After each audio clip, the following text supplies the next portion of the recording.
दोस्तों देखिए हम देख रहे थे हम लोग ध्वनि तरंग जो कि पीछे से हम लोग यहाँ तक छूट गया था। तो हम लोग ध्वनि तरंग फिजिक्स चैप्टर पढ़ रहे हैं लूसेंट का, है ना। तो यहाँ तक हम लोग पढ़ चुके थे, ये वाला 291 जो है पेज नंबर का हम लोग यहाँ तक पढ़ चुके थे। तब तक क्या हो गया था, हमारा जो है टूट गया था। जबकि अब चलते हैं ध्वनि तरंग हम लोग पढ़ना था। ध्वनि तरंग शुरुआत करते हैं। तो देखिए ध्वनि तरंग वायु में क्या होता है, अनुदैर्ध्य होता है। अनुदैर्ध्य मतलब ऐसे ऐसे ऐसे फिर बाड़ा, ये हमारा अनुदैर्ध्य का चाल है। ये किसका चाल है, अनुदैर्ध्य का चाल है। तो ये वायु में जो है ना, ये अनुदैर्ध्य रहता है। जबकि वही जो ध्वनि तरंग जब सतह पर आता है, किसमें, द्रव्य की सतह पे आता है, द्रव्य की सतह पे, तो ये अनुप्रस्थ जैसा कार्य करने लग जाता है। कैसा, अनुप्रस्थ जैसा, ऐसे ऐसे ऐसे ऐसे, ये अनुप्रस्थ है, ठीक ना। तथा द्रव्य के अंदर ये फिर अनुदैर्ध्य हो जाता है। और ये पानी है, पानी के अंदर में जो है ये कैसा कार्य करने लगता है, फिर ये अपना अनुदैर्ध्य जैसा ही कार्य करने लग जाता है। खाली सतह पे आता है तो क्या हो जाता है, वो अनुप्रस्थ जैसा कार्य करने लग जाता है। अब देखिए ये ठोस के बारे में कह रहा है। ठोस मतलब कोई भी ठोस वस्तु हो गया। ठोस में ये अनुप्रस्थ और अनुदैर्ध्य दोनों कार्य करता है। ध्वनि ध्वनि कैसा करता है, ठोस में अनुप्रस्थ या फिर अनुदैर्ध्य, ठोस में बात कर रहा है। लेकिन ज़्यादातर क्वेश्चन कहाँ से आएगा आप बताइए। ज़्यादातर क्वेश्चन ध्वनि है वायु में ही आएगा, क्योंकि वायु में ही ध्वनि सुनाई देता है। तो अनुदैर्ध्य होता है ध्वनि, वायु में कैसा होता है, अनुदैर्ध्य होता है, हम लोग जानते हैं। ध्वनि तरंगों की आवृत्ति परिसर देखिएगा, जिसमें से अवश्रव्य तरंगे है। कौन सा तरंगे है, अवश्रव्य तरंगे, इंफ्रासोनिक वेव्स, है ना। अवश्रव्य जिसको बोला जाता है। देखिए ये तीन गो होता है। एक होता है अश्रव्य मतलब बहुत कम, एक होता है श्रव्य मतलब सुनने लायक, एक होता है पराश्रव्य लेकिन बहुत ज़्यादा सुनने, मतलब आज बहुत ज़्यादा उसका हर्ज रहेगा। तो ये हम लोग जो है परिसर तीन को देखने को मिलेगा। इंफ्रासोनिक वेव्स जिसको बोला जाता है, अपश्रव्य तरंगे, फिर सुने तो ऑडिएबल मतलब सुनने लायक, ऑडिएबल वेव, श्रव्य तरंगे, फिर उसके बाद पराश्रव्य तरंगे, अल्ट्रासोनिक वेव्स, अल्ट्रासोनिक बहुत ज़्यादा। तो इंफ्रासोनिक मतलब कम। देखिएगा 20 हर्ट्ज से नीचे की जो आवृत्ति होती है ना, आवृत्ति वाली ध्वनि तरंगों को हम लोग क्या कहते हैं, अवश्रव्य तरंगे कहते हैं। जो सुनाई नहीं देगा हम लोगों को। किसको सुनाई देता है, तो वो सब जानवरों को सुनाई देता है, कुत्ता बिल्ली को सुनाई देगा। इसे हमारा कान सुन नहीं सकता है। इस प्रकार की तरंगों को बहुत बड़े आकार के स्रोतों से उत्पन्न किया जा सकता है, ठीक ना। अगर उत्पन्न करना हो तो बहुत बड़ा आकार चाहिए इसको उत्पन्न करने के लिए होता है। दूसरा होता है श्रव्य तरंगे, ऑडिबल वेव्स। देखिए ये हम लोग सुन पाते हैं। हम लोग कान कहाँ से कहाँ तक सुन पाता है, 20 हर्ट्ज से लेके 20,000 हर्ट्ज तक सुन पाता है। और क्वेश्चन फंसाने के लिए डाल देगा किलो हर्ट्ज, तो ध्यान में रखिएगा आप लोग, 20 हर्ट्ज से लेके 20,000 हर्ट्ज तक ही सुन पाता है, ठीक ना। वाली तरंगों को श्रव्य तरंगे कहते हैं। इसको हम लोग क्या कहते हैं, श्रव्य तरंगे कहते हैं, जो सुनो लायक है। इन तरंगों को हमारा कान सुन सकता है। और तीसरा हो गया प्राश्रव्य मतलब बहुत ज़्यादा। इसको बोला जाता है इंग्लिश में अल्ट्रासोनिक वेव्स। क्या बोला जाता है, अल्ट्रासोनिक वेव्स। तो देखिए 20,000 हर्ट्ज से अगर ऊपर जाएंगे, यहाँ से यहाँ तक तो हम लोग सुन सकते हैं। इससे पीछे वाला भी नहीं सुन सकते हैं, इससे आगे वाला भी नहीं सुन सकते हैं। हम लोग इसी के बीच में जो सुन सकते हैं हम लोग, इसके पीछे वाला कुत्ता बिल्ली सुन सकता है, इसके बाद वाला भी कुत्ता बिल्ली सुन सकता है ना। तो देखिए 20,000 हर्ट्ज से अगर ऊपर जाएंगे तो उसको हम लोग पराश्रव्य तरंग बोलेंगे। इसकी आवृत्ति वाली तरंगों का पराश्रव्य तरंग कहते हैं। मनुष्य के कान इसे सुन नहीं सकता है, परंतु कुछ जानवर जैसे होते कुत्ता बिल्ली चमगादड़ ये सब सुन सकता है, लिख रहा है ना यहाँ पर। इन तरंगों को गाल्टन की सीटी के द्वारा तथा दाब विद्युत प्रभाव की विद्युत विधि के द्वारा क्वार्ट्ज के क्रिस्टल के कंपनों से उत्पन्न करते हैं। कैसे इसको उत्पन्न कर सकते हैं हम लोग, तो गाल्टन है वैज्ञानिक, उन्हीं की सीटी है, सीटी के द्वारा दाब विद्युत प्रभाव की विधि, ये विधि है दाब विद्युत प्रभाव, दाब विद्युत प्रभाव की विधि के द्वारा हम लोग क्वार्ट्ज क्रिस्टल के कंपन से इसको हम लोग उत्पन्न कर सकते हैं पराश्रव्य तरंग को, ठीक है ना। जो कितना से ज़्यादा रहेगा, 20,000 हर्ट्ज से ऊपर रहेगा। तो इन तरंगों की आवृत्ति बहुत ऊंची होने के कारण से बहुत अधिक ऊर्जा निकलता है। बहुत हाई ज़्यादा प्रेशर ऐसी रहता है, इसका हर्ज रहता है, इसीलिए बहुत ज़्यादा हर्ज मतलब कंपन, इतना स्पीड में कंपन करेगा, 20,000 हर्ज कंपन करेगा, उसका आवृत्ति इतना ज़्यादा रहता है। साथ ही इनका तरंग दैर्ध्य छोटी होने के कारण, बता रहे थे ना, तरंग दैर्ध्य छोटा रहेगा इसलिए जल्दी जल्दी कंपन करेगा, और बड़ा तरंग दैर्ध्य रहेगा तो वो धीरे धीरे कंपन करेगा। ये बात हम लोग आप ऊपर बताए थे। तो इसका तरंग दैर्ध्य छोटी होने के कारण इन्हें एक पतले किरण पुंज के रूप में बहुत दूर तक भेजा भी जा सकता है। बहुत पतला किरण पुंज मतलब किरण जैसा बहुत दूर तक इसको हम लोग भेजा जा सकता है, ठीक है ना। अब देखते हैं पराश्रव्य तरंग जो है, यही वाला 20,000 से हर्ट्ज से ऊपर वाला, देखिए किस काम में आता है। तो संकेत भेजना है कहीं पे, संकेत भेजने में ये काम में आता है। क्यों, क्योंकि वही बता रहा था अभी यहाँ पे कि किरण पुंज के रूप में इसको बहुत दूर तक भेजा जा सकता है। तो संकेत भेज सकते हैं हम लोग। समुद्र की गहराई का पता लगा सकते हैं। ऊपर से हम लोग पराश्रव्य तरंगे छोड़ेंगे समुद्र में, मान के चलिए ये समुद्र है, ऊपर से जहाँ से हम लोग पराश्रव्य तरंगे यहाँ से छोड़ रहे हैं नीचे तक, तो जहाँ से टकरा के वापस आया तो पता चला कि इतना दूर नीचे गया है, इतना दूर टकराने के लिए अब इतना दूर कितना मीटर हो सकता है, हम लोग इसे पता लगा सकते हैं। इतना गहरा है हमारा समुद्र। तो इससे हम लोग क्या कर सकते हैं कि समुद्र की गहराई का पता लगा सकते हैं, नहीं लगा सकते हैं। अब देखिए, कीमती कपड़ा, वायुयान तथा घड़ियों के पुर्जों को साफ सुथरा करने में भी हमारा पराश्रव्य तरंगे का उपयोग करते हैं। क्यों? क्योंकि बहुत ज़्यादा इसमें क्या रहता है, तो वेब्स रहता है, वो साफ़ करने में काम आता है। कीमती कपड़ा को साफ़ कर सकता है ये वायुयान, और घड़ियों के पुर्जा उर्जा को साफ़ करने में, जहाँ पर हम लोग का जो है हाथ नहीं पहुँच सकता है, उसको हम लोग इससे साफ़ कर सकते हैं, है ना।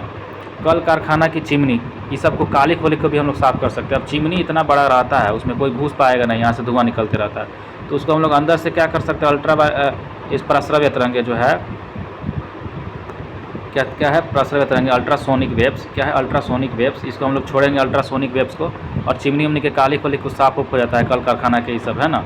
तो अल्ट्रासोनिक वेव्स को ध्यान में रखिएगा, अल्ट्रासोनिक वेव्स है, अल्ट्रावायलेट मत बोल दीजिएगा, अल्ट्रासोनिक वेव्स है। क्या है? अल्ट्रासोनिक वेव्स है ना। हटाने में देखिए, दूध के अंदर के हानिकारक जीवाणु को भी मारने में ये काम में आता है। दूध के अंदर जो हानिकारक जीवाणु होते हैं उसको भी मारने के लिए काम में आता है।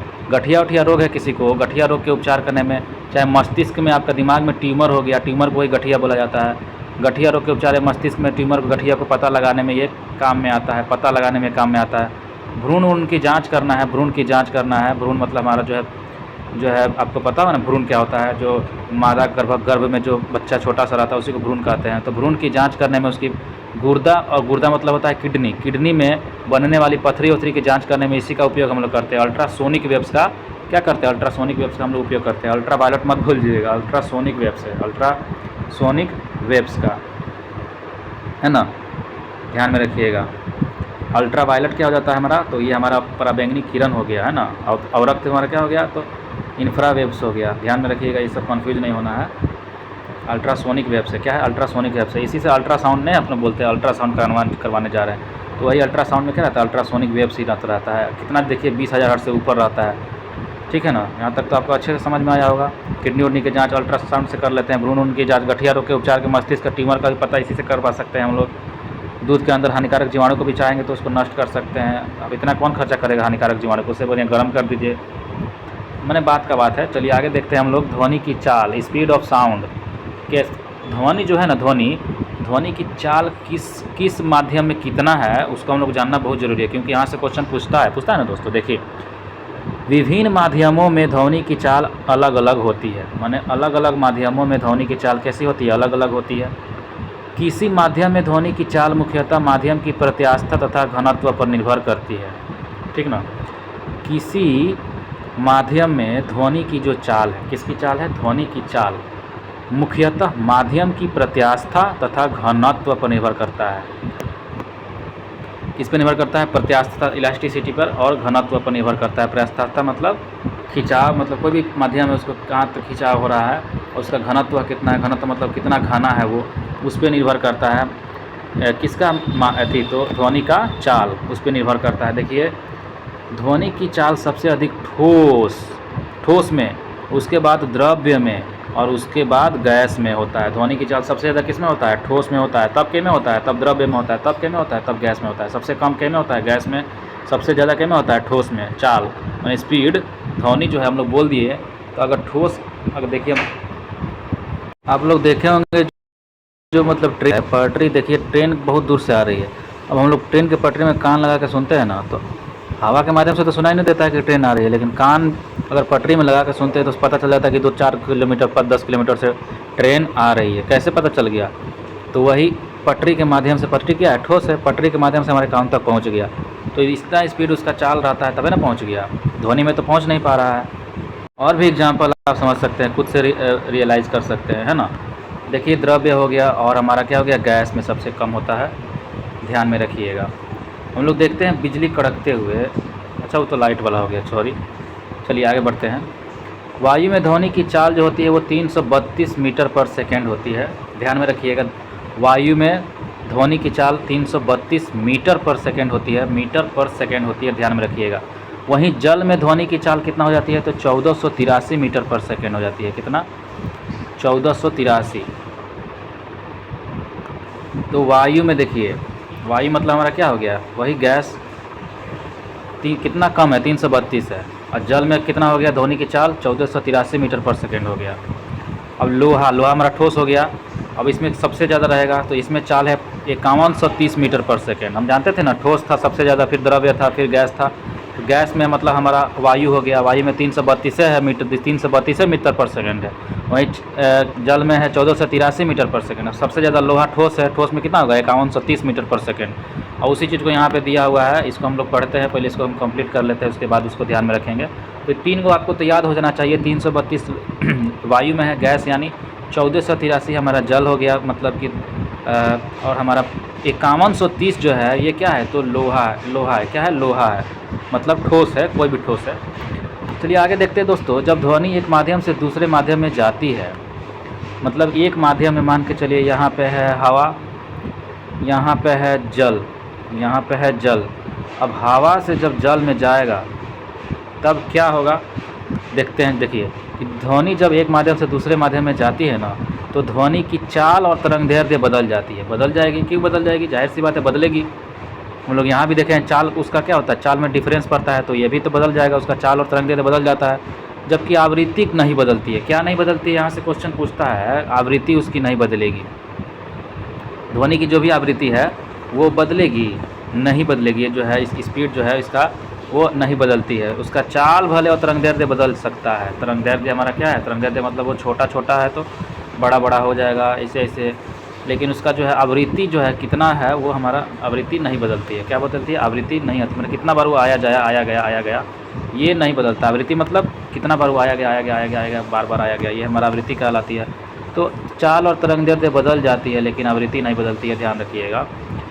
किसी माध्यम में ध्वनि की चाल आवृत्ति पर निर्भर नहीं करता है। किसी माध्यम में ध्वनि की जो चाल है, ध्वनि की चाल क्या आवृत्ति पर निर्भर करता है, नहीं करता है। ध्यान रखिएगा, यहाँ से क्वेश्चन पूछता है कि किसी भी माध्यम में ध्वनि की जो चाल है, कि कितना स्पीड से उसका चाल है, ये वाला सब जितना, ये आवृत्ति पर निर्भर नहीं करेगा। किस पर निर्भर नहीं करेगा, आवृत्ति पर। क्यों, क्योंकि आवृत्ति नहीं बदलती है। एक माध्यम से दूसरे माध्यम में जाने पर आवृत्ति बदलती है, नहीं बदलती है ना। चलिए अब देखते हैं हम लोग ये जो विभिन्न माध्यम में ध्वनि की चाल कैसा कैसा है।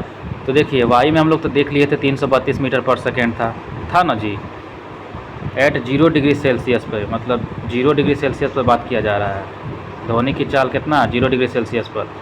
टेम्परेचर बढ़ाएंगे तो चालों बढ़ेगा, ध्यान रखिएगा इस बात को। 0 डिग्री सेल्सियस पर बात कर रहा है, जितना भी हम लोग देखे थे ये सब 0 डिग्री सेल्सियस पर था, है ना। तो 332 तो हम लोग वायु में देख लिए थे, और हम लोग क्या क्या देखे थे दोस्तों, देखिए वायु में। और भाप में वही 100 डिग्री जब सेल्सियस हो जाएगा, भाप 100 डिग्री मतलब खौलने लग जाता है कोई भी पानी 100 डिग्री सेल्सियस पर। जल का हो जाएगा 1483, और भाप जो होता है ना, हवा में जो भाप होता है, भाप निकल रहा है उसका बात कर रहे हैं, उसमें 405 बढ़ा ना, यहाँ पे टेम्परेचर बढ़ा, भाप हो गया, वही हवा भाप बन गया जब, तो वहाँ पे 405 बढ़ गया, बढ़ा ना। तो ध्यान रखिएगा, भाप जो है 100 डिग्री सेल्सियस पे जो भाप निकल रहा है उसमें 405 हो जाता है ध्वनि का चाल। जल में हम लोग 1483 देखे थे, और क्या देखे थे हम लोग, लोहा में देखे थे। एक लोहा में कितना था, 5130 था, लोहा में 5130 था। तो जल में 1483 है, तो समुद्री जल में थोड़ा सा ज़्यादा है, 1533।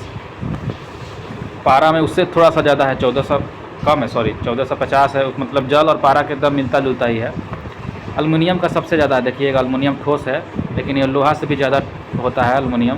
तो एल्युमिनियम में 6420 है, याद रखिएगा। कांच में कितना है, 5640 है। लोहा से ज़्यादा है कांच में, बस इतना याद रखिएगा, लोहा से ज़्यादा है कांच में। कितना ज़्यादा है, तो 500, कितना ज़्यादा है, लगभग में 500 ज़्यादा है, 510 ज़्यादा है लोहा से ज़्यादा है कांच में, कितना 510। समझिए लोहा से भी ज़्यादा कांच ठोस हो गया ना, तभी ना जाके हमारा 500 बढ़ गया। हम लोग जानते हैं बढ़ जाता है ठोस में ज़्यादा, तो लोहा से भी ज़्यादा समझिए कि कांच में 500 ज़्यादा ही बढ़ गया। क्या हो गया, ज़्यादा ही बढ़ गया, मीटर पर सेकेंड है, 5600 मीटर पर सेकेंड है। हाइड्रोजन में हम लोग देखते हैं, हाइड्रोजन में अगर पूछ दे तो 1269 हमारा हो जाएगा। कार्बन डाइऑक्साइड में 260, सबसे कम देखिए यहाँ भी एगो मिला है। सबसे कम किस में होता है, कार्बन डाइऑक्साइड में ध्वनि का चाल होता है, मात्र 260 है, वायु से भी कम है। कार्बन डाइऑक्साइड में कितना है, 260। और हम लोग अल्कोहल में देख रहे हैं, जो अल्कोहल होता है 1213 हो गया, 1213 हो गया। समुद्री जल तो देखिए लिए थे। अल्कोहल याद रखिएगा, अल्कोहल में पूछे तो कितना मीटर, 1213। अल्कोहल 1213 का पैक लगाइए। अल्कोहल दारू होता है ना, मुझे तो 1213 का पैक लगाना है। 1213 का क्या लगाना है, पैक लगाना है। 1213 का पैक लगाना है, 1213 का क्या लगाना है जी, पैक लगाना है। अल्कोहल में 1213 मीटर पर सेकेंड। स्पीड से पैक लगाना है। 12-13 अल्कोहल 12-13। हाइड्रोजन 1269। हाइड्रोजन में पूछ दे तो हाइड्रोजन में ध्वनि की चाल कितना है, तो 1269। कितना है, 1269 है। कितना है, 1269 है, 1269 है, 1269 है। 332 है, लेकिन भाप में कम, भाप में बढ़ जाता है, 405 हो जाता है। कार्बन डाइऑक्साइड में सबसे कम है कि 260 है, 260 है, 260 है कार्बन डाइऑक्साइड में। कार्बन डाइऑक्साइड साइड में 60 है, साइड में 60 है। कार्बन डाइऑक्साइड में कितना है, साइड में 260 है, साइड में कार्बन डाइऑक्साइड में साइड में 260 है। अल्कोहल 12-13 याद ही कर लिए थे। जल हमारा 14 से 83 याद ही कर लिए थे। और इस समुद्री जल थोड़ा सा बेसी है। पारा हम लोग देखे थे, इसी के आसपास में समुद्री जल और पारा का है। तो लोहा का हम लोग 5130 देखे थे, लेकिन अल्मुनियम इससे ज़्यादा था। 500 कांच में इससे ज़्यादा था। इससे कांच में 500 ज़्यादा है, अल्मुनियम में 6420 हो जाएगा। सबसे ज़्यादा अल्मुनियम में लगा देना है, सबसे ज़्यादा अल्मुनियम में लगा देना है। आशा करते हैं हमको ये थोड़ा थोड़ा याद हुआ होगा। चलिए, ध्वनि की चाल पर दाब का प्रभाव क्या होता है। ध्वनि की चाल है, मान के चलिए ध्वनि चल रही है, ठीक, ध्वनि चल रही है और इस पर दबाव लगाया जाए, उस पर क्या प्रभाव पड़ेगा ध्वनि की चाल पे। ध्वनि की चाल पे क्या प्रभाव पड़ेगा, देखिए। ताप के स्थिर रहने पर, टेम्परेचर अगर स्थिर है, हवा में ध्वनि की चाल हवा के दाब पर निर्भर नहीं करेगा। जब अगर ताप स्थिर है ना, तो हवा में ध्वनि की जो चाल है हवा के दाब पर निर्भर नहीं करेगा, हवा के दबाव पर निर्भर नहीं करेगा। अर्थात अगर दाब को घटाया जाए या बढ़ाया जाए तो ध्वनि की चाल में कोई बदलाव अपरिवर्तित रहेगा, मतलब कोई बदलाव नहीं होगा। ताप को नियंत्रण रखा जाएगा तब, ताप को मतलब कि एक ही बराबर रखा जाए और उस पर कितनों दाब लगाया जाए तो उसमें जो है ध्वनि की चाल पे परिवर्तन होगा, नहीं होगा। कब परिवर्तन होगा, जब तापमान को कम बेस किया जाएगा तब परिवर्तन होगा। यहाँ पे हम लोग देखे थे ना, वायु में 332 था 0 डिग्री सेल्सियस पे, वही अगर भाप बन गया 100 डिग्री सेल्सियस तो बढ़ के वही पानी भाप वायु क्या हो गया, भाप जब बन गया तो 100 डिग्री सेल्सियस पे 405 बढ़ गया ना जी चाल, 405। तो वही यहाँ पे कह रहा है कि ध्वनि की चाल पर दाब का प्रभाव अपरिवर्तित रहता है। जब ताप स्थिर रहेगा तब, ताप के स्थिर रहने पर ध्वनि दाब घटाइए चाहे बढ़ाइए, ध्वनि की चाल पर क्या पड़ेगा, कोई इफेक्ट नहीं पड़ेगा ध्वनि की चाल पर। ठीक है, यहाँ तक तो समझ में आया। आगे कह रहा है ध्वनि की चाल पर ताप का प्रभाव। अब देखिए टेम्परेचर का प्रभाव क्या पड़ता है। यहाँ तो देखे थे ताप को स्थिर रखा रहे थे तो कोई बदलाव नहीं हो रहा था। अगर ताप को हम लोग बढ़ाएं घटाएं तब तो बदलाव होगा ना जी। तो देखिए स्थिर दाब पर, अब वहाँ पे दाब को हम स्थिर रखेंगे। दाब मतलब प्रेशर को हम लोग ऊपर से जो प्रेशर है चारों तरफ से ध्वनि पे, उसको हम लोग स्थिर रखेंगे। प्रेशर को स्थिर रखते हुए गैस में ध्वनि की चाल उसके परम ताप के वर्गमूल के समानुपाती होती है। मतलब परम जो ताप है उसका जो टेम्परेचर है उसका जो वर्गमूल के क्या रहेगा, बराबर होगा। समानुपाती मतलब बराबर होगा। तो यहाँ पे देखिए हमारा जो है ध्वनि की चाल जो है परम ताप के क्या है, जो भी है हमारा परम, ये हमारा समानुपाती का चिन्ह है। और √T मतलब वर्गमूल के समानुपाती है, टेम्परेचर के वर्गमूल के क्या है, समानुपाती है। तो इस चीज़ को याद रखिएगा। स्थिर दाब पर गैस में ध्वनि की जो चाल है, भी है, वेग है, तो ये कितना है, समानुपाती है √T का, मतलब वर्गमूल का ताप का। T से टेम्परेचर वर्गमूल, तो टेम्परेचर के वर्गमूल का बराबर होता है दाब को स्थिर रखने पर। ठीक है ना, मतलब ताप बढ़ाएंगे, दाब अगर ताप बढ़ाएंगे तो बढ़ेगा ध्वनि की चाल, घटाएंगे घटेगा, है ना। वर्गमूल के समानुपाती होता है क्योंकि बराबर हो रहा है ना, बराबर हो रहा है तो बढ़ेगा, घटेगा तो घटेगा। अगर उल्टा रहता 1/√T रहता तो ऊपर अगर ये बढ़ता, ताप बढ़ता तो वो घटता, दाब उसका जो है चाल घटता। लेकिन यहाँ पे है समानुपाती, अगर व्युत्क्रमानुपाती लिखा रहता तो उल्टा होता, लिखा है समानु। आगे देख रहे हैं, यहाँ का ताप बढ़ाने पर उसमें ध्वनि की चाल बढ़ जाएगी। क्यों, समानुपाती है, इसीलिए √T है समानुपाती वेग का। वायु में प्रति 1 डिग्री सेल्सियस टेम्परेचर अगर बढ़ाया जाए तो बढ़ाने में ध्वनि की चाल 0.61 मीटर पर सेकेंड बढ़ जाता है। ध्यान दीजिएगा, 4 डिग्री सेल्सियस पे अगर इतना है तो अगर 4 से 5 डिग्री कर दिया जाए, 1 डिग्री सेल्सियस बढ़ा दिया जाए तो इतना मीटर पर सेकेंड चाल बढ़ जाएगा। इतना मीटर पर सेकेंड क्या हो जाएगा, चाल बढ़ जाएगा, 0.61 मीटर पर सेकेंड। ध्यान रखिएगा, पूछता है कि वायु में 1 डिग्री सेल्सियस टेम्परेचर बढ़ाने में कितना चाल बढ़ता है ध्वनि का, तो 0.61 मीटर पर सेकेंड, 0.61 मीटर पर सेकेंड बढ़ जाता है। चलिए आगे देखिएगा, ध्वनि की चाल पर आर्द्रता का प्रभाव। आर्द्रता मतलब वही जो है आर्द्र है, कोई भी चीज़ है आर्द्र है, उसका क्या प्रभाव पड़ता है।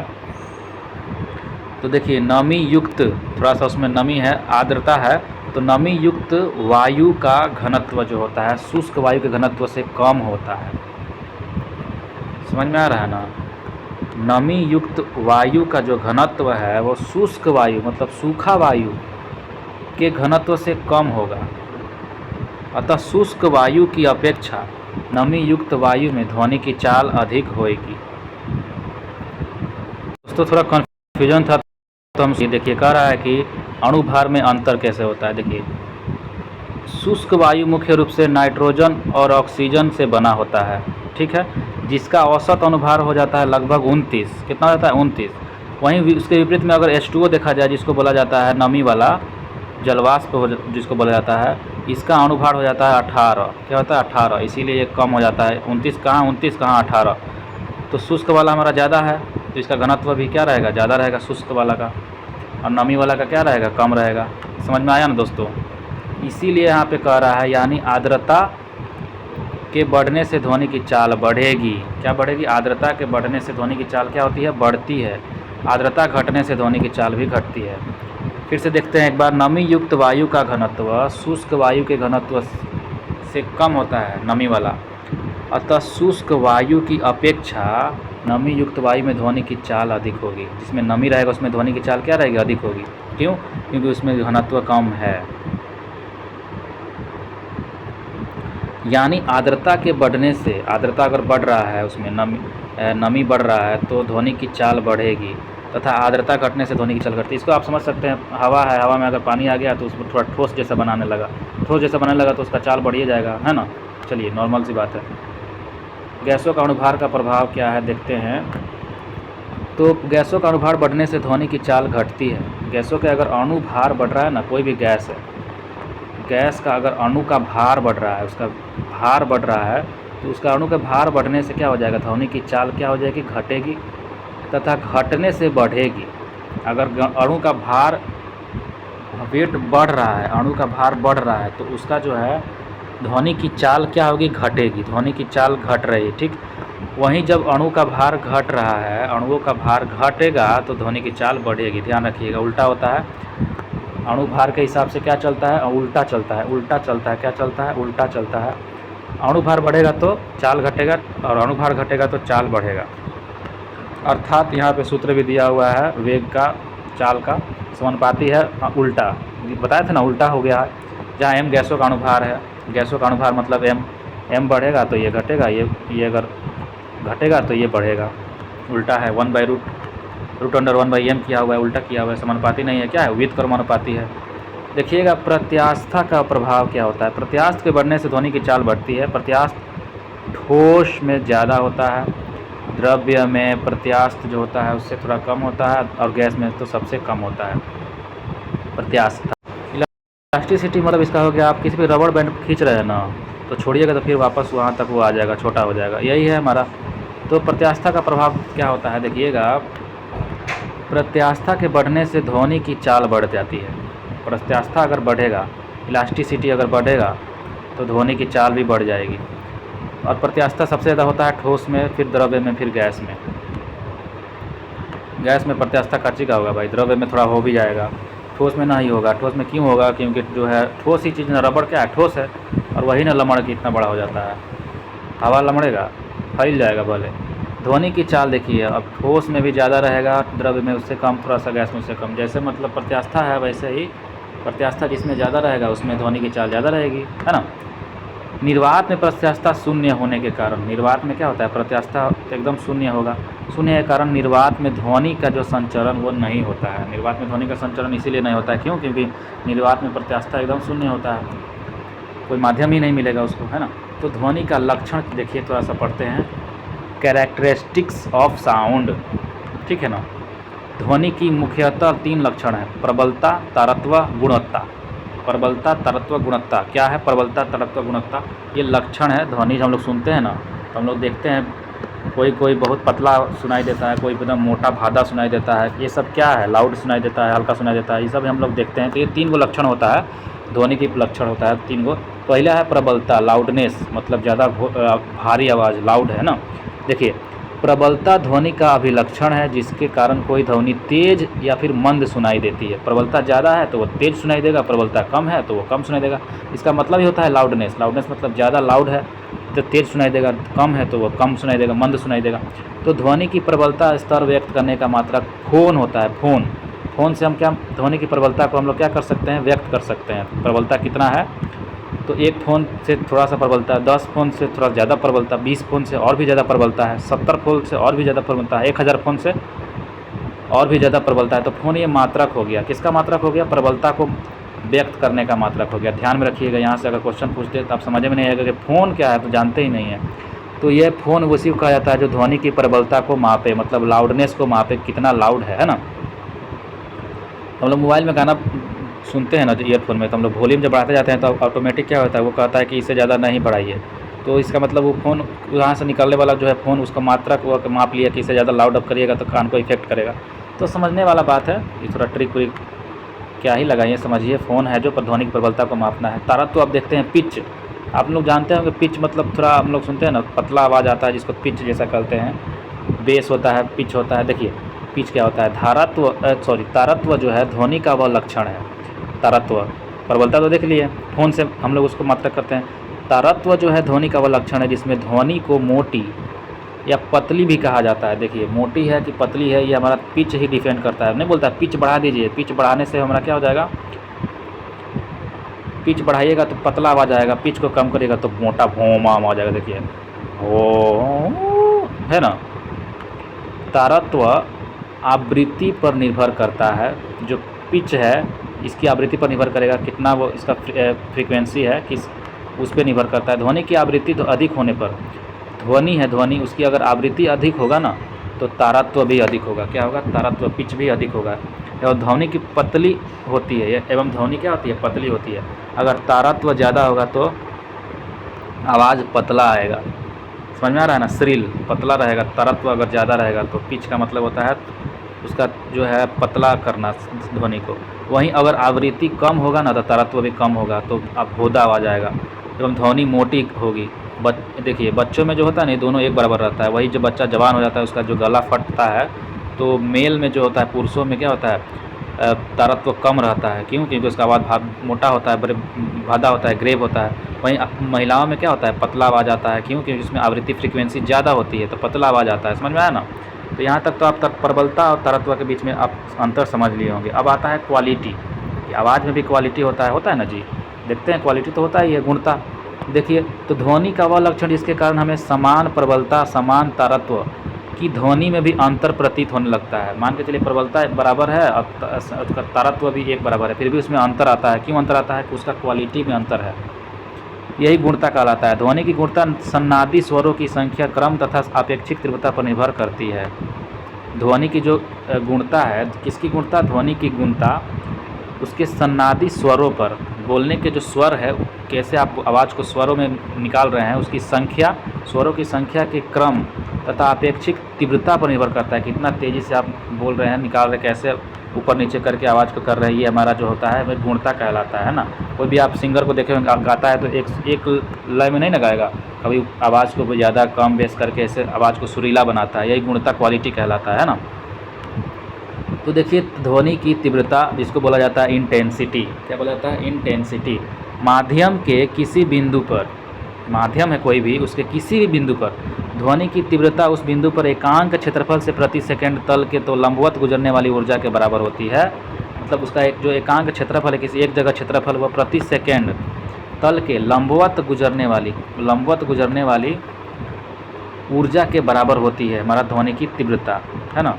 ध्वनि की तीव्रता व्यक्त करने का मात्रक बेल, क्या होता है, बेल होता है। देखिए यह भी इम्पोर्टेंट है कि ध्वनि की तीव्रता का मात्रक क्या होता है, बेल होता है। ध्वनि की तीव्रता का मात्रक बेल होता है। और तारत्व का क्या देखे थे हम लोग, सॉरी तारत्व नहीं, प्रबलता का देखे थे फोन, प्रबलता का क्या देखे थे, फोन देखे थे, लाउडनेस का। और तीव्रता, ध्वनि की तीव्रता को हम लोग बेल में मापते हैं। हम लोग सुने होंगे 10 डेसीबल, बल बोलते हैं डेसीबेल, इतना बेल इतना बेल। तो देखिए जो है इसका तीव्रता है, कितना मात्रा में उसका जो है उसमें ध्वनि का तीव्रता है, तेज़ी है, उसको हम लोग बेल में मापते हैं। तो देखिए ध्वनि की निरपेक्ष तीव्रता को वाट पर मीटर इसको बोल दिया जाएगा, पर मीटर स्क्वायर बोला जाएगा। क्यों, यहाँ पे लगा हुआ है माइनस, इसीलिए इसको बट्टा में बोलेंगे वाट पर मीटर स्क्वायर। क्या बोलेंगे, वाट पर मीटर स्क्वायर। ध्यान रखिएगा, माइनस लगने का मतलब वो क्या है, तो वाट है पर मीटर स्क्वायर ऐसे लिखा हुआ है। जब इसको हम लोग सॉल्व करेंगे तो वाट पर मीटर माइनस में चल जाएगा 2, ऐसे सीधा हो जाएगा। ठीक है, तो वाट पर मीटर स्क्वायर हमारा हो जाता है। इसमें व्यक्त किया जाता है ध्वनि की निरपेक्ष तीव्रता को। ठीक है, बेल एक बड़ा मात्रक है, अतः व्यवहार में इससे छोटा मात्रक डेसिबल होता है। अच्छा, बेल जो होता है ना, बेल और डेसिबल, ये जो है बेल हमारा जो है बड़ा हो गया और छोटा मात्रक डेसिबल का आता है। डेसिबल मतलब 10वां हिस्सा, डेसी लग गया तो 10वां हिस्सा हम जानते ही हैं। तो बेल हमारा जो है बड़ा मात्रक हो गया, डेसिबल जो हो गया वो छोटा मात्रक हो गया। तो क्वेश्चन अगर बेल में पूछेगा, डेसिबल में पूछेगा, आप ध्यान में रखिएगा। तो हम लोग बेल में तो जाइबे नहीं करते हैं, बस बहुत ज़्यादा शोर हो जाएगा। डेसिबल में हम लोग मतलब अपना जो है पूरा लाइफ में जो भी देखते हैं वो डेसिबल में देखते हैं। किस में देखते हैं? डेसिबल में देखते हैं। बेल में तो ज़्यादा हो जाएगा ना, वहाँ तक हम लोग नहीं सुन पाते हैं। तो छोटा मात्रक डेसिबल कहलाता है, बड़ा मात्रक बेल कहलाता है। प्रयुक्त होता है जो बेल के 10वां भाग है, हम बताए थे 10वां हिस्सा होता है। डेसी मतलब 10वां। ध्वनि की तीव्रता स्रोत से दूरी के वर्ग के व्युत्क्रमानुपाती मतलब उल्टा, व्युत्क्रमानुपाती मतलब उल्टा। जो तीव्रता जो स्रोत है उससे दूरी के वर्ग का उल्टा होता है और आयाम के वर्ग के अनुक्रमानुपाती मतलब बराबर होता है। उसका आयाम जो है, ध्वनि का आयाम उसके वर्ग के बराबर होता है। अनुक्रमानुपाती मतलब बराबर होता है। आवृत्ति के वर्ग के अनुक्रमानुपाती होगा और माध्यम के घनत्व के अनुक्रमानुपाती होगा। चलिए यहाँ पे हम लोग थोड़ा देख लेते हैं कि अगर हम लोग सामान्य तरह से सांस ले रहे हैं, एकदम नॉर्मल सांस ले रहे हैं, तो उसका जो है कितना उसका डेसिबल है। डेसिबल मतलब वही शोर स्तर। शोर स्तर कितना है? तो 10 डेसिबल। कितना है? 10 डेसिबल। हम लोग सांस जो ले रहे हैं ना एकदम आराम से, जो हमको कान में उसका कभी सुनाई ही नहीं दे रहा है, तो हमारा जो है 10 डेसिबल से आवाज़ निकल, मतलब उसको क्या रहता है? उसका तीव्रता है 10 डेसिबल। क्या है? उसका तीव्रता है। समझ में आ रहा है ना? और इसको हम लोग देखिए मंद मंद फुसफुसाहट जो करते हैं धीरे धीरे, वो 30 डेसिबल का फुस होता है। कितना होता है? 30 डेसिबल का फुसफुसाहट होता है। शांत कोई क्षेत्र है, शांत क्षेत्र में 50 डेसिबल होता है। आवास वाला जो क्षेत्र है, गांव यार में जो होता है रात के 10 बजे 12 बजे शांत हो जाता है क्षेत्र, तो 50 डेसिबल का हो जाता है। थोड़ा थोड़ा आवाज़ कहीं कहीं मिलेगा। आवासीय क्षेत्र जो है जहाँ पे लोग रहते हैं वहाँ पे 55 डेसिबल। सामान्य वार्तालाप जो हम लोग नॉर्मल बात करते हैं किसी से, वो 60 डेसिबल का बात करते हैं। कितना? 60 डेसिबल का बात करते हैं। और व्यापारिक क्षेत्र जो होता है जहाँ पे व्यापार किया जाता है वहाँ पे 65 डेसिबल का बात किया जाता है। क्या कहता है? 65 डेसिबल का मतलब सब्जी मंडी जो भी जाके व्यापार किया जाता है 65 डेसिबल।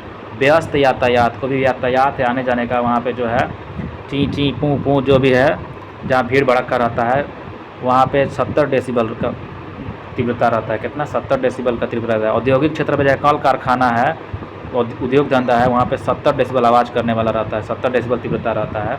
तो ये व्यस्त यातायात दोनों बराबर है। औसत फैक्ट्री जो होता है, फैक्ट्री जो होता है ना, जो बहुत ज़्यादा आवाज़ करने वाला, वो 80 डेसिबल का होता है। क्या होता है? 80 डेसिबल का होता है, जो हम लोग ये दैनिक कार्य में जो है सुन पाते हैं। और उससे ऊपर जाएगा तो बेल में चल जाएगा, जो बहुत ज़्यादा आवाज़ करने वाला हो जाएगा, जैसे कि हम लोग हवाई जहाज़ का तो बहुत ज़्यादा ऊपर तक चल गया ना, तो वो क्या होता है हमारा बेल में चल जाएगा। लेकिन हम लोग डेसिबल में अपने दैनिक जीवन में सब के सब देख पाते हैं। देखिएगा, मनुष्य की अधिकतम क्षमता सीमा जो है ना 95 डेसिबल तक ही है। कितना है? श्रव्यता मतलब सुनने का सीमा है 95 डेसिबल। ये भी इंपॉर्टेंट लाइन है कि मनुष्य मैक्सिमम कितना डेसिबल तक सुन सकता है? तो 95 डेसिबल तक सुन सकता है। ठीक ना? ये तीव्रता है। क्या है? तीव्रता है। और वहीं हर्ट्ज के पूछ दे कि हर्ट्ज कितना हर्ट्ज में, तो हम लोग जानते हैं 20 हर्ट्ज से 20,000 हर्ट्ज तक सुन सकता था, जिसको श्रव्य बोला जाता था। ये तो याद ही होगा। लेकिन ये जो है हमारा तीव्रता पूछ रहा है कि अधिकतम सब सुनने का तीव्रता कितना होता है? 95 डेसिबल होता है। कितना होता है? 95 डेसिबल होता है। इससे अधिक तीव्रता की ध्वनि को मनुष्य नहीं सुन सकेगा। 95 डेसिबल से अगर ज़्यादा जो भी हो गया 80 डेसिबल, ये 80 डेसिबल आता कहाँ से है? तो देखिए, अधिक ध्वनि शरीर के लिए कष्टदायक हो जाता है। कष्टदायक हो जाता है, सुनने में कष्ट देता है, तो वहाँ तो ये होता है सुन ही नहीं पाएगा, है ना? आपका सुन कर देगा कान को। कभी कभी आपको लगा होगा, मतलब कि बहुत ज़्यादा, मान के चलिए आपके बगल में कोई बड़ा सा बम फोड़ दिया जो दीपावली में फोड़ता है, तो आप देखते हैं कभी कभी कान सुन हो जाता है। क्यों सुन हो गया? तो आप सुन ही नहीं पाए, उस 80 डेसिबल से ज़्यादा का आवाज़ किया वो आपके पास में कोई फोड़ देता है कान के पास में, तो सुन हो जाता है ना, इसीलिए सुन जाता है। बहुत ज़्यादा शरीर के लिए कष्टदायक भी होता है, ध्यान रखिएगा। प्रबलता एवं ध्वनि की तीव्रता में संबंध। प्रबलता जैसे हम लोग देखे थे यहाँ पे, प्रबलता जिसको लाउडनेस बोला जाता था, तो ये लाउडनेस भी तो वही चीज़ कह रहा है, जो लाउड कितना तेज़ है और तीव्रता भी वही कह रहा है। तीव्रता मतलब ये भी तेज़ी को बता रहा है, कितना तेज़ आवाज़ कर रहा है। लेकिन अब दोनों में संबंध क्या है देखिए, तो प्रबलता बराबर होता है लॉग आई है, क्या है, आई है, जहाँ पे आई ध्वनि की तीव्रता है, ठीक ना। तो प्रबलता बराबर लॉग आई हो जाता है। इसको डिटेल्स में आप समझिएगा। प्रबलता और ध्वनि की तीव्रता में अंतर देखिए, प्रबलता है एक तरफ, ध्वनि की तीव्रता है, इन दोनों में अंतर क्या होगा चलिए समझते हैं। दोनों का तो लाउड ही चीज़ बता रहा है प्रबलता, ये फ़ोन बता रहा है, इसको इसका मात्रक फ़ोन होता है ना। ये ध्वनि की तीव्रता है जो डेसिबल में मापा जाता है ध्वनि की तीव्रता को। तो इन दोनों में अंतर मतलब कि क्या है, इसको हम लोग समझना बहुत ज़रूरी है, ठीक ना। तो देखिएगा यहाँ पे तो है, बीच में लाइट है। अब देखिए, प्रबलता ध्वनि का वह अभिलक्षण है जिसके कारण ध्वनि तेज़ या फिर मंद सुनाई देगी। कितना तेज़ है, कितना मंद है, तो वो भी चीज़ तो इसी में कह रहा था। ध्वनि की तीव्रता ध्वनि ऊर्जा का वह परिमाण है जो ध्वनि संचरण की दिशा के लंबवत खींचे गए इकाई क्षेत्रफल के प्रति सेकंड गुजरती है। अच्छा, उसको बताता है कि कितना क्षेत्रफल में कितना सेकंड से वो गुजर रहा है। प्रबलता देखिए, प्रबलता कह रहा है कि चेतना संबंधी है, आपका चेतना कैसा, आपका शरीर माथा का जो चेतना संबंधी है ये प्रबलता। ध्वनि की तीव्रता वस्तुनिष्ठ है, क्या है, वस्तुनिष्ठ है। प्रबलता को मापा नहीं जा सकता है, प्रबलता को मापा नहीं जा सकता है, तो फ़ोन क्या है फिर, मात्रक ही ना है। और यहाँ कह रहा है ध्वनि की तीव्रता को मापा जा सकता है, तीव्रता को डेसिबल में मापा जा सकता है। और फ़ोन मात्रक भले ही है, लेकिन इसको हम लोग माप नहीं सकते हैं प्रबलता को। प्रबलता सुनने वाले के कान की सुग्राहिता पर निर्भर करता है। प्रबलता मतलब लाउडनेस, अगर खूब ज़्यादा ही रहेगा लाउडनेस, अगर आपको अच्छा लगेगा तो आप सुनिएगा उसको, एकदम मन से सुनिएगा। तो वही कह रहा है सुनने के वाले के कान की सुग्राहिता पर निर्भर करता है। लेकिन ध्वनि की तीव्रता जो है सुनने वाले कान पर सुग्राहिता पर निर्भर नहीं करेगा, आपको अच्छा लगे चाहे बुरा लगे, उसका जो है अलग जो रहता है डेसिबल, ठीक है ना। तो यहाँ पे आगे हम लोग देखिए ध्वनि नोट में क्या कह रहा है। ध्वनि स्रोत से दूर किसी बिंदु पर ध्वनि की तीव्रता समान होती है। ध्वनि स्रोत है, उससे दूर किसी भी बिंदु पर ध्वनि की जो तीव्रता होती है वो एक ही बराबर होती है, समान होती है। दूसरी ओर देखा जाए तो प्रबलता उस बिंदु पर अलग अलग व्यक्तियों के लिए अलग अलग हो जाएगी। अब यहाँ पे कोई आवाज़ निकल रहा है, बों बों बों बों, एक आदमी यहाँ पर है, एक आदमी यहाँ पर है, ठीक, ये है एम, ये है एन। अब बताइए ध्वनि यहाँ से निकल रही है, जा रही है ऐसे करके, तो कह रहा है कि ध्वनि का जो स्रोत है किसी बिंदु पर ध्वनि की जो तीव्रता है ना वो बराबर रहेगी। तीव्रता मतलब यहाँ भी उतने रहेगी तो यहाँ भी उतने ही रहेगी। लेकिन अगर प्रबलता है, लाउडनेस है, तो इसके पास ज़्यादा रहेगा, इसके पास कम रहेगा। समझ में आया ना, ये बराबर रहेगा। जहाँ पे तीव्रता यहाँ जितना है उतना ही तीव्रता यहाँ भी रहेगा, लेकिन लाउडनेस जो है यहाँ पे ज़्यादा, यहाँ पे कम हो जाएगा। पीछे आते आते दूर होते होते वो कम हो जाएगा, क्योंकि प्रबलता व्यक्ति की कान की सुग्राहिता पर भी निर्भर करता है। प्रतिध्वनि इको क्या होता है देखिए, इको प्रतिध्वनि जिसको बोला जाता है जब ध्वनि तरंग दूर स्थित किसी दृढ़ टावर या पहाड़ से टकराकर परावर्तित होती है, तो इस परावर्तित ध्वनि को प्रतिध्वनि कहते हैं। कह रहा है इको, आप जानते हैं ना, इको कोई भी चीज़ हम लोग बोलते हैं पहाड़ पे, अब चल ये पहाड़ है तो यहाँ पे खड़ा होकर बोलिएगा ना तो आवाज़ आकर टकराएगा, फिर आप ही को सुनाई देगा। तो बार बार आवाज़ एक ही चीज़ को सुनाई देगा। आप बोलिएगा कोई भी नाम रखिएगा मोहन, तो मोहन मोहन मोहन मोहन बार बार आपको इको करेगा। इधर भी पहाड़ है, इधर भी पहाड़ है, अब यहाँ पे खड़ा होकर चिल्लाइएगा तो आवाज़ जाएगा, फिर टकरा के इधर जाएगा, फिर टकरा के इधर जाएगा। तो मोहन मोहन बार बार सुनाई देता है, 3-4 बार 5 बार, है ना। इको वही कहलाता है हमारा इको, है ना। तो जब ध्वनि तरंग दूर स्थित किसी दृढ़ टावर या पहाड़ से टकराकर परिवर्तित हो जाए, आगे चल जाए, फिर आगे चल जाए, बार बार सुनाई दे, तो वही हमारा परिवर्तित हो जाए, उसे हम परिवर्तित ध्वनि की प्रतिध्वनि कहते हैं। प्रतिध्वनि सुनने के लिए श्रोता और परावर्तक के सतह के बीच की न्यूनतम कितना दूरी होना चाहिए, कम से कम 17 मीटर दूरी होनी चाहिए, और लगभग में 17 मीटर, और लेकिन एंगा 16.6 मीटर, याद रखिएगा। ऑप्शन में 16.6 दे दे तो यही सही आंसर होगा। 17 मीटर तो लगभग में है, 17 मीटर लगभग में है, रियल में क्या होता है तो 16.6 मीटर होता है। रियल में क्या होता है 16.6 मीटर होता है, ध्यान रखिएगा। तो ये परावर्तक सतह के बीच की न्यूनतम दूरी कितना होता है 16.6 मीटर। वाह, लगभग में 17 मीटर बोल दिया जाता है। कान पर ध्वनि का प्रभाव 1/10 सेकेंड तक रहता है। आपका कान है, कान तक, कान बना दे क्या, ये लीजिए कान, तो कान पर ध्वनि के जो प्रभाव है 1/10 सेकेंड तक ही रहेगा। मैंने 1 सेकेंड का 10/1 सेकेंड, समझ में आ रहा है, 10वां हिसाब का मतलब 1 सेकेंड तक उस आपके कान तक रहता है, वहाँ पे निकल जाता है। समझ में आ रहा है ना, 1/10 सेकेंड कहने का मतलब कि इसे 1 सेकेंड का 10वां हिस्सा तक रहता है। 10 में मान के चलिए 1 सेकेंड को 10 बार 10 टुकड़ा कर दिए, उसमें से एगो टुकड़ा जो हो गया वही आपका 1/10 सेकेंड कहलाया। उतना समय तक आपके कान का जो है कान पर ध्वनि का प्रभाव रहता है, बस उसी समय फट से निकल जाएगा, आपके गया निकल गया, नहीं कहता कान इधर से गया उधर से आवाज़ निकल गया। यदि ध्वनि तरंग किसी दृढ़ सतह से टकराकर परिवर्तित होती है तो ध्वनि की कला फेस में कोई परिवर्तन नहीं होगा। मान लीजिए टकरा के परिवर्तित हो रहा है तो जैसा आवाज़ उधर गया था वैसा ही आवाज़ इधर भी आएगा, ऐसा नहीं कि बदल जाएगा। लेकिन ध्वनि का परावर्तन के फलस्वरूप उसके तीव्रता और आयाम में कमी हो जाती है। देखिए, जब ध्वनि तरंग किसी दृढ़ सतह से टकराकर परावर्तित होती है तो ध्वनि की कला में कोई परिवर्तन नहीं होगा। फेस कला में कोई परिवर्तन नहीं होता है, लेकिन किस में परिवर्तन हो जाएगा, तो तीव्रता और आयाम में कमी आ जाएगी। तीव्रता और आयाम में क्या हो जाएगी, तो कमी आ जाएगी, है ना। क्या हो जाएगी, तीव्रता और आयाम में कमी आ जाएगी। जब परावर्तन होगा तब का बात कर रहा है। परावर्तन के बाद तीव्रता और आयाम में क्या आ जाती है, तो कमी आ जाती है। लेकिन कला में कमी आता है, कला में कमी नहीं आएगा जब परावर्तन होकर आएगा तब। समझ में आया, बहुत अच्छा लाइन है ये। तीव्रता और आयाम में क्या होता है, परिवर्तन के बाद कमी आ जाता है। ध्वनि के परिवर्तन के बाद तीव्रता और आयाम में क्या आता है, कमी आ जाता है। क्या आता है, कमी आ जाता है, लेकिन कला में कोई कमी नहीं आता है। ठीक है ना। अब देखिए ध्वनि का अपवर्तन। अपवर्तन मतलब जानते ही हैं हम लोग, प्रकाश का अपवर्तन ही पढ़े थे। तो ध्वनि का अपवर्तन मान के चलिए एक माध्यम से दूसरे माध्यम में जाता है तो उसमें क्या बदलाव आ रहा है, तो यही हमारा अपवर्तन कहता है, मुड़ जाना। अपवर्तन मतलब मुड़ जाना। तो देखिए ध्वनि के अपवर्तन के कारण ध्वनि दिन की अपेक्षा रात में अधिक दूरी तक सुनाई पड़ती है।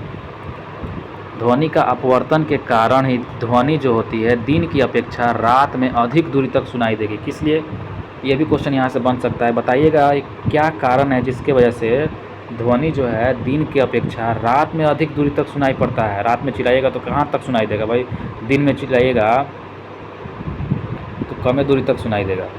तो यही ध्वनि का अपवर्तन कहलाता है। क्या कहलाता है, ध्वनि का अपवर्तन कहलाता है। अब देखिए मतलब ध्वनि का अपवर्तन के कारण होता है, कहलाता नहीं है, ध्वनि का अपवर्तन के कारण होता है कि अब टकरा के इधर गया फिर इधर टकरा के इधर गया, तो ये बार बार यही तो रात के अधिक होता है, दिन में बिखर जाता है। दिन में क्या होता है, बिखर जाता है, इसीलिए ज़्यादा दूर तक नहीं सुनाई देता है। लेकिन रतिया में शांत रहता है तो टकरा टकरा के दूर तक जाता है। तो अपवर्तन के कारण टकरा टकरा के जा रहा है। चलिए रिवर्बरेशन मतलब क्या होता है, रिवर्बरेशन अनुरणन, अनुरणन रिवर्बरेशन।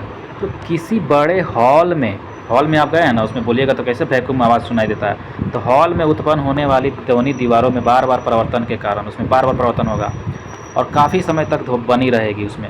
एक बार बार परिवर्तन जिसके कारण ध्वनि का स्थायित्व होता है वही अनुरण कहलाता है। अनुरण मतलब बार बार आवाज़ गया गया। अब ये हॉल है, मान के चलिए आपका बड़ा सा हॉल, आप यहाँ पे खड़े हैं, चिल्लाइएगा, इधर टकराया इधर टकराया इधर टकराया इधर टकराया, बार बार आपकी आवाज़ को सुनाई देगा चारों तरफ से।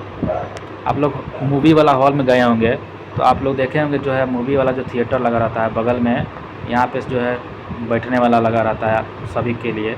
तो यहाँ पे देखे होंगे ऐसे ऐसे ऐसे ऐसे जो है ना बनाया गया रहता है। क्यों, क्योंकि आवाज़ आए तो टकरा के परिवर्तन ना हो जाए। ठीक है ना, वो सीधा आवाज़ आपके कानों तक पहुँचे, नहीं तो टकरा के वैक्यूम बार बार आवाज़ एक ही चीज़ को आएगा तो आप सही से सुन नहीं पाइएगा। देखिए कह रहा है कि इसी को अनुरण कहलाता है। यह अवांछनीय होता है क्योंकि अत्यधिक अनुरण के कारण स्पष्ट सुनाई नहीं देगा। ज़्यादा बार बार एक ही चीज़ को हेलो हेलो हेलो हेलो तो सुनाई देगा, क्या बोला है, नहीं सुनाई देगा। तो यही कह रहा है, ज़्यादा अत्यधिक अनुरण हो जाएगा ना तो आपको स्पष्ट साफ सुनाई नहीं देगा क्या बोलना क्या चाह रहा था वो। तो अनुरण कम होने करने के निम्न उपाय यही है कि भवन की छत तथा दीवार पर आप क्या लगा सकते हैं, ध्वनि अवशोषक पदार्थ लगा सकते हैं कि यह ध्वनि को सोख ले। जैसा अभी हम बताए थे, ऐसे बताए थे ना, ये वाला ऐसे ऐसे ऐसे ऐसे सोखने वाला लगाया जाता है। आप लोग देखे होंगे कि कोई भी टीचर अगर बोर्ड पे पढ़ाता है ना तो उसके पीछे जो है ऐसे ऐसे ऐसे ऐसे जो है क्या बोलते हैं, ग्रीन कलर का रखा रहता है जो कि ध्वनि सोखने वाला होता है। ध्वनि को सोख लेता है, आवाज़ को बार बार उसको अनुरण नहीं कराएगा। अनुरण मतलब समझ गए ना क्या होता है, बार बार उसका आवाज़ को। तो देखिए जैसे कि संपीड़ित फाइबर वाला बोर्ड लगा सकते हैं, खुरदरा प्लास्टर करवा सकते हैं, जैसे कि आप टकरा के क्या हो जाए वो परिवर्तित ना हो जाए, परिवर्तन ना करे। अपना अथवा पर्दा वर्दा भी लगाया जा सकता है। सीटों के पदार्थों का चुनाव इसके ध्वनि अवशोषक गुणों के आधार पर करना चाहिए। अनुनाद क्या होता है, अब देखिए अनुनाद। अभी हम लोग क्या देख रहे थे, अनुरण देख रहे थे। देखिए दोनों में अंतर है। अनुरण मतलब कि बार बार आवाज़ को गूंजना, अनुनाद क्या होता है, देखिए क्या होता है अनुनाद, देखिए रिजोनेंस इसको बोला जाता है। जब किसी वस्तु के कंपनों की स्वाभाविक आवृत्ति किसी चालक बल के कंपनों की आवृत्ति के बराबर हो जाए, कि जब किसी वस्तु के कंपन जो है, कंपन करने का जो स्वाभाविक आवृत्ति है किसी चालक बल जो है ना, चालक बल के कंपनों की आवृत्ति के बराबर हो जाए, तो वह वस्तु बहुत अधिक आयाम में से कंपन करने लग जाती है। इस घटना को अनुनाद कहते हैं। जैसे कोई भी आप देखे होंगे, घंटी है, घंटी है, आवाज़ करता है, टुन करते रहता है ना, तो यही अनुनाद कहलाता है। रेडियो अनुनाद के सिद्धांत पर ही कार्य करता है। रेडियो अमेरिका का ट्रेकोमा पुल जो है अनुनाद के कारण ही क्षतिग्रस्त हो गया।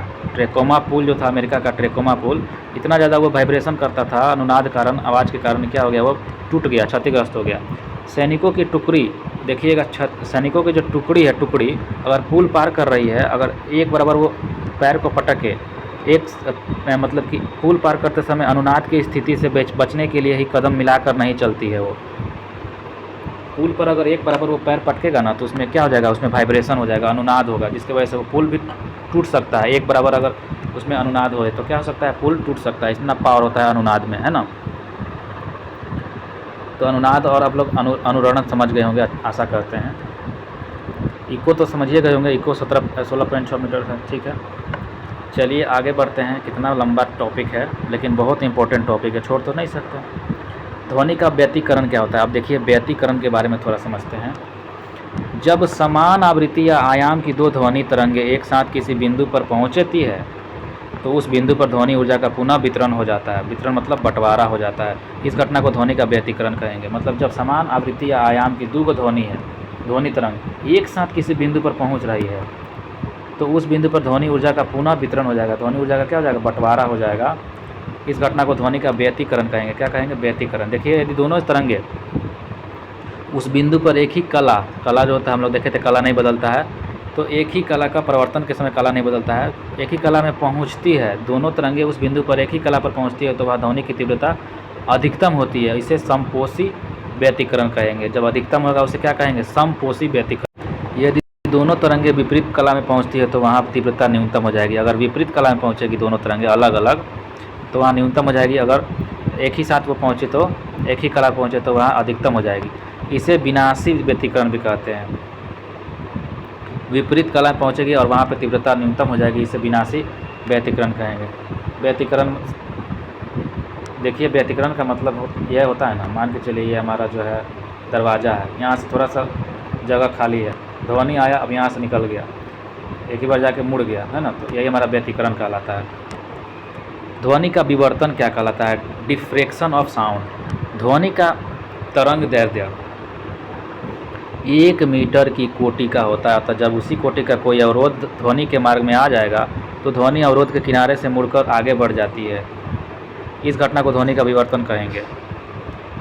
बंद कमरे में बात कर रहे व्यक्ति की आवाज़ तो सुन सकते, लेकिन देख नहीं सकते, क्योंकि ध्वनि का विवर्तन हो जाता है, लेकिन प्रकाश का विवर्तन नहीं हो पाता है। समझ में आ रहा है ना, ध्वनि का विवर्तन यहाँ से मुड़ के चारों तरफ मुड़ जाता है। प्रकाश कभी भी सीधा रेखा में गमन करेगा तो मुड़ेगा, नहीं मुड़ता है। तो इसीलिए विवर्तन किसका हो पाता है, तो ध्वनि का विवर्तन हो पाता है, प्रकाश का विवर्तन नहीं हो पाता है। प्रकाश जाएगा, लेकिन मान के चलिए ये हमारा कमरा है, यहाँ पे थोड़ा सा जगह बचा हुआ है, यहाँ से हम लाइट टॉर्च बारे तो इधर जाएगा, अब इधर से यहाँ तो प्रकाश नहीं पहुँचने वाला है, इधर प्रकाश पहुँच सकता है। ये तो इसी को कहते हैं विवर्तन। अगर वहीं पे साउंड, अगर बॉक्स बजाया जाए, यहाँ पे बॉक्स बजाया जाए, तो यहाँ से निकल के इधर जाके यहाँ पर सुनाई देगा, इधर भी सुनाई देगा, इधर भी सुनाई देगा, चारों तरफ सुनाई देगा, तो उसी कहते हैं विवर्तन, है ना। तो इस घटना को ध्वनि का विवर्तन कहते हैं। ये तो हम लोग देख लिए, लेकिन प्रकाश में विवर्तन नहीं हो पाता है, कह भी दिया। अब देखिए, अब क्या है, अपरगामी तरंग, स्टेशनरी वेव्स। अपरगामी तरंग, स्टेशनरी वेव। देखिए, वैसी तरंग जो अपने ही स्थान पर फैलती है और सिकुड़ती है।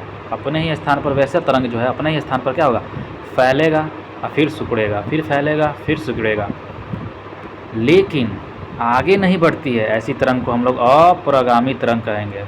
मतलब नहीं कहता है प्रगामी मतलब आगे बढ़ी है, तो आगे ही नहीं बढ़ पाता है। लगा हुआ है ना, तो मतलब अप्रगामी, प्रगामी नहीं कर पाता है, अप्रगामी आगे नहीं बढ़ पाता है, तो इसको हम लोग बोलते हैं अपरगामी तरंगे। एक ही जगह फैलेगा, सिकुड़ेगा। चलिए देखिए क्या कह रहा है, तो अप्रगामी तरंगे का विशेषता यह है कि जहाँ पर कंपन की तीव्रता महत्तम होगी, क्या हो जाएगी, कंपन की तीव्रता महत्तम होती है, वहाँ एंटी नोड का निर्माण होता है। जहाँ पे कंपन की तीव्रता शून्य होती है वहाँ पे नोड का निर्माण होता है। तो एंटी नोड मतलब जहाँ पे कंपन की तीव्रता ज़्यादा होगा एंटी नोड कहलाएगा, और जहाँ पे कंपन की तीव्रता कम शून्य हो जाएगा, शून्य मतलब शून्य होगा, वहाँ पे नोड का निर्माण होगा।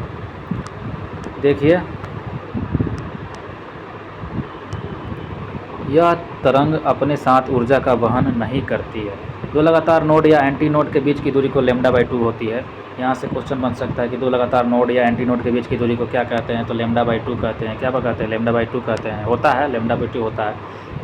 तथा दो लगातार नोड और एंटी नोड के बीच की दूरी को λ/4 कहेंगे। अगर दो लगातार नोड आ गया, फिर एंटी नोड, फिर नोड, फिर एंटी नोड, तो उसको λ/4 कहेंगे।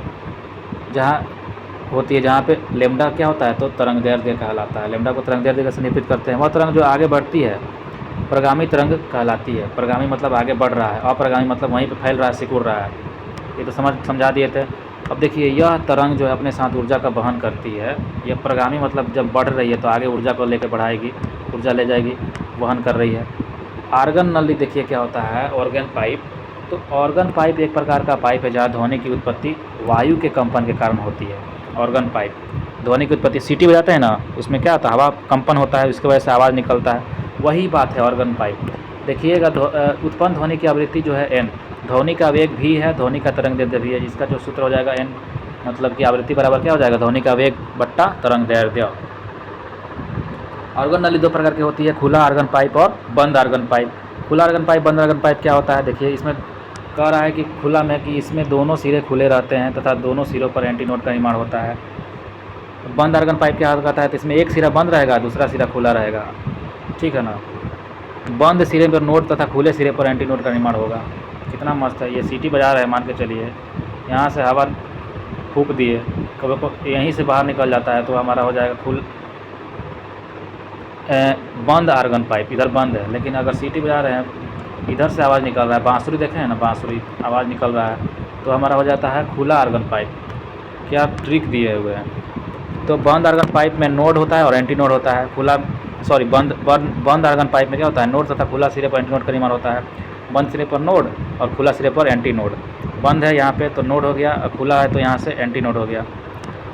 और वहीं और खुला जो हो जाएगा, मान के चलिए यहाँ से फूंक मार रहे हैं, यहाँ पे हवा निकल जा रहा है, इसको ऐसे बना सकते हैं, यहाँ से फूंक मारे इधर से निकल गया। तो ये खुला आर्गन पाइप है, इसमें एंटी नोड ही होता है, बंद वाला तो है नहीं इसको नोड बोला जाए।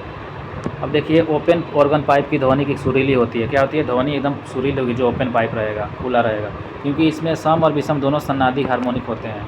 वहीं इस जो है बंद आर्गन पाइप है, इसकी ध्वनि कम सुरीली होती है, क्योंकि इसमें केवल विषम सन्नादी हार्मोनिक होती है। कौन सुरीली होती है, खुला वाला सुरीली होगा, बंद वाला कम सुरीली होगा, ठीक है ना। डॉपलर प्रभाव देखिए, बहुत ही मस्त आ गया डॉपलर इफेक्ट। चलिए डॉपलर प्रभाव से क्वेश्चन पूछता है, पढ़ते हैं डॉपलर प्रभाव। किधर गया जी, यहाँ भाग गया। डॉपलर प्रभाव, ठीक है। जब किसी ध्वनि स्रोत एवं श्रोता के बीच, स्रोत मतलब जहाँ से ध्वनि निकल रहा है, श्रोता मतलब जो सुन रहा है, तो यहाँ से निकला ध्वनि और ये कोई है बंदर, वो सुन रहा है, ठीक है। तो उनके बीच की गति होती है ना जो, तो श्रोता को ध्वनि की आवृत्ति उसकी वास्तविक आवृत्ति से अलग सुनाई पड़ती है। मतलब जो सुनने वाला है इंसान, श्रोता की जो ध्वनि की आवृत्ति उसकी वास्तविक आवृत्ति से क्या होगी, अलग सुनाई पड़ती है। इसे ही डॉपलर प्रभाव कहते हैं। चलिए इसको एग्जाम्पल से समझने को बहुत अच्छा समझ में आएगा। डॉपलर प्रभाव प्रकाश के लिए भी मान्य है। इसके अनुसार अगर कोई तारा पृथ्वी के, अच्छा प्रकाश में भी ये डॉपलर प्रभाव देखने को मिलता है, ध्यान रखिएगा। ध्वनि में तो है, ये है, प्रकाश में भी है। तो देखिए समझाया है, इसके अनुसार अगर कोई तारा है जो पृथ्वी के नज़दीक आ रहा है, कहाँ आ रहा है, पृथ्वी के नज़दीक आ रहा है, तो उससे आने वाले प्रकाश का रंग जो है बैंगनी की ओर विस्थापित होने लगेगा। अगर कोई तारा पृथ्वी से दूर जा रहा है तो उसे आने वाली प्रकाश का रंग क्या हो जाएगा, लाल और होने लगेगा। जो जब दूर जाएगा तो वो लाल होगा, और जब पास आएगा तो क्या हो जाएगा, तो वो हमारा बैंगनी होने लगेगा। पास आएगा तो बैंगनी है, दूर जाएगा तो लाल। समझ में आ रहा है ना, मतलब बैंगनी ज़्यादा गहरा होता है, लाल कम गहरा होता है, समझिएगा बबुआ। तो यहाँ पे डॉपलर प्रभाव को उतना अच्छा नहीं समझाया। देखिए ये ना पास आते समय जब कोई एम्बुलेंस सायरन बजाते हुए आपकी तरफ आती है ना, तो उसकी ध्वनि तरंगे सिकुड़ जाती है, इससे आवृत्ति बढ़ जाती है और आपकी आवाज़ तीखी सुनाई देती है। आप देखते हैं ना, यहाँ पे आप खड़े हुए हैं, यहाँ पे रोड है, ठीक है, यहाँ पे कोई भी है, यहाँ पे आया, फिर यहाँ पे कोई एम्बुलेंस आया, फिर यहाँ पे आया, कोई यहाँ पे आया, तो हर जगह पे आवाज़ आपको एक बराबर थोड़ी सुनाई देगा। यहाँ पे सुनाई देगा कूँ, यहाँ पे सुनाई देगा ऊँ, यहाँ पे ऊँ, यहाँ पे बदलते जाता है ना। दूर जाते समय जब एम्बुलेंस आपसे दूर जाती है ना, तो तरंगे फैल जाती है, इस आवृत्ति घट जाती है। क्या होती है, आवृत्ति घटने लगती है और आवाज़ मोटी होकर भारी हो जाती है और सुनाई देती है, तो इसीलिए बदल जाता है। यही हमारा डॉपलर प्रभाव कहलाता है। आशा करते हैं आपको समझ में आया होगा डॉपलर प्रभाव। अब ये मैक संख्या क्या होता है, मैक संख्या से क्वेश्चन पूछ सकता है। चलिए, मैक संख्या इंपॉर्टेंट है। देखिएगा, किसी माध्यम में किसी पिंड की चाल और उसकी माध्यम में ताप, टेम्परेचर, चाल और टेम्परेचर और दाब की उन्हीं परिस्थितियों में ध्वनि की चाल के अनुपात को उस वस्तु के उस माध्यम से मैक संख्या कहते हैं। मतलब इसमें चाल का भी और ताप का भी और दाब का भी, तीनों का क्या है, अनुपात है, जिसको हम लोग बोलते हैं मैक संख्या। देखिएगा ध्यान से, मैक संख्या के बारे में कह रहा है। मैक संख्या इक्वल टू होता है पिंड की चाल बटा ध्वनि की चाल। कोई भी पिंड है उसकी चाल और ध्वनि की चाल को ही हम लोग मैक संख्या कहते हैं। देखिएगा, मैक संख्या जो है स्मॉलर देन 1 होगा, मतलब 1 से कम होगा। कब, जब अध्यनिक पिंड होगा। क्या होगा, अध्वनिक। अध्वनिक, अध्वनिक मतलब बहुत कम। अध्वनिक मतलब अच्छा, अध्वनिक मतलब कि उसमें ध्वनि ही नहीं होगा, तो ये 1 से कम कहलाएगा। मैक संख्या क्या है, जिसमें ध्वनि, पिंड का ध्वनि नहीं है, अध्वनि है, तो पिंड का ध्वनि नहीं है, तो उसमें मैक संख्या हमारा 1 से कम होगा। और मैक संख्या 1 के बराबर कब होगा, जब ध्वनि पिंड वाला होगा। जब पिंड में क्या होगा, ध्वनि, आवाज़ होगा, ध्वनि होगा, तो उसको मैक संख्या 1 से बोलेंगे। और पराध्वनि क्या हो जाएगा, जब 1 से ज़्यादा हो जाएगा मैक संख्या, उसको बोलेंगे परा, मतलब ज़्यादा, तो 1 से ज़्यादा। तो ये एक ही का खेल है। किसका खेल है, एक ही का खेल होता है। जब 1 से कम है तो समझिए कि उसमें ध्वनि, पिंड में ध्वनि नहीं है। 1 के बराबर है तो उसमें ध्वनि है, और 1 से ज़्यादा है तो पराध्वनि है, बहुत ज़्यादा पिंड में ध्वनि है, बहुत ज़्यादा। और मैक संख्या अगर 5 से ज़्यादा हो गया, अब 1 का बात हो रहा था, 5 से ज़्यादा, तो समझिए कि बहुत ज़्यादा ध्वनि है, अति पराध्वनि है। तो आशा करते हैं ये मैक समझ में आ गया होगा आपको। प्रघाती शॉक क्या होता है, प्रघाती तरंगे जो घात दे, घात मतलब शॉक दे। तो जब पिंड की चाल पराध्वनि हो जाती है, क्या होती है, पराध्वनि। पराध्वनि मतलब देखे थे ना, मैक संख्या 1 से ज़्यादा हो जाएगा, वो हमारा पराध्वनि कहलाता है। तो जब पराध्वनि चाल 1 से ज़्यादा हो जाता है तो वह अपने पीछे माध्यम में शंकुआकार विक्षोभ छोड़ता है। शंकु आकार, शंकु कैसा होता है, ऐसा होता है शंकु। तो ऐसे वो क्या छोड़ता है, पीछे पीछे ऐसे छोड़ने लगता है, पीछे आकार में विक्षोभ छोड़ने लगता है। इस विक्षोभ के संचरण को ही प्रघाती तरंग कहते हैं।